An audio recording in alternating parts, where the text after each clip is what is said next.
जय भोलेनाथ। भक्तों, आज हम एक ऐसी दिव्य कथा सुनेंगे जिसमें शिवलिंग, जलाधारी और माता अशोक सुंदरी की महिमा का गहरा रहस्य छुपा है। एक समय की बात है, एक छोटा सा गांव था जहां एक प्राचीन शिव मंदिर स्थित था। उस मंदिर में एक विशेष प्रकार का शिवलिंग स्थापित था, जिसकी जलाधारी उत्तर दिशा की ओर प्रवाहित होती थी। गांव के लोग रोज वहां पूजा करते थे, लेकिन उन्हें सही विधि और उसके पीछे का रहस्य पूरी तरह समझ नहीं आता था। एक दिन एक संत उस गांव में आए। लोगों ने उनसे प्रार्थना की, महाराज, हम पूजा तो करते हैं, लेकिन हमें इसका सही फल क्यों नहीं मिलता? संत मुस्कुराए और बोले, तुम पूजा तो करते हो, लेकिन भाव और विधि का सही ज्ञान नहीं है। आज मैं तुम्हें इसका रहस्य बताऊंगा। अगले दिन सभी लोग मंदिर में इकट्ठा हुए। संत ने सबसे पहले बताया कि शिवलिंग केवल पत्थर नहीं है, वह स्वयं भगवान शिव का साकार रूप है। उनके साथ वहां गणेश जी, कार्तिकेय और माता अशोक सुंदरी का स्थान भी होता है। संत बोले, जब तुम बेलपत्र चढ़ाते हो, तो ध्यान रखो कि उसकी डंडी किस दिशा में है। डंडी का मुख माता अशोक सुंदरी की ओर होना चाहिए, क्योंकि वह शिवजी की पुत्री है और पिता की कृपा पहले अपनी संतान पर जाती है। फिर संत ने सभी को दक्षिण दिशा में बैठने को कहा। लोग हैरान हुए और पूछने लगे, महाराज, हम दक्षिण में क्यों बैठें? संत बोले, क्योंकि जलाधारी उत्तर की ओर बहती है। जब तुम दक्षिण में बैठकर उत्तर की ओर मुख करके जल चढ़ाते हो, तो तुम्हारी साधना सीधी भगवान तक पहुंचती है।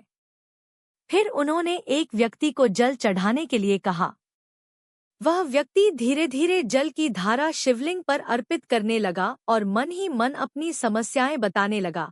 भोलेनाथ, मेरा व्यापार ठीक नहीं चल रहा, मेरे घर में कष्ट है, मेरी मदद कीजिए। संत बोले, देखो, जब तुम सच्चे मन से प्रार्थना करते हो, तब भगवान शिव अपने तीसरे नेत्र से तुम्हारी भावनाओं को देखते हैं। लेकिन उस तेज को सीधे सहन करना हर किसी के बस की बात नहीं है। लोग ध्यान से सुनने लगे। संत ने आगे बताया, इसीलिए यह व्यवस्था बनाई गई है। जब भगवान शिव की दृष्टि माता अशोक सुंदरी पर पड़ती है, तो वह उस कृपा को मधुर बना देती है। जैसे एक पिता अपनी बेटी को देखकर स्नेह से भर जाता है, वैसे ही शिवजी की कृपा भी कोमल हो जाती है। उसी समय जलाधारी से बहता हुआ जल नीचे रखे पात्र में इकट्ठा हो रहा था। संत बोले, यह जल साधारण नहीं है।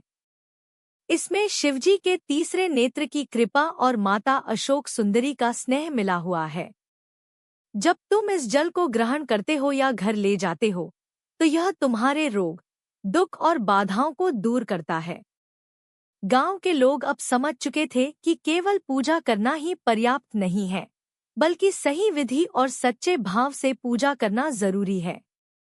एक महिला आगे आई और बोली, महाराज, क्या सच में इससे हमारे दुख दूर हो जाएंगे?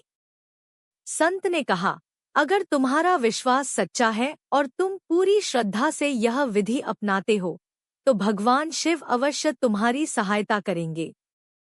उस दिन के बाद गांव के सभी लोग नियम से पूजा करने लगे, दक्षिण में बैठकर, उत्तर की ओर मुख करके, सही दिशा में बेलपत्र चढ़ाकर और सच्चे मन से प्रार्थना करते हुए। कुछ ही समय में गांव में बदलाव दिखने लगा। लोगों के रोग दूर होने लगे, व्यापार में वृद्धि होने लगी और घरों में सुख शांति आने लगी। तब सभी ने एक स्वर में कहा, हर हर महादेव।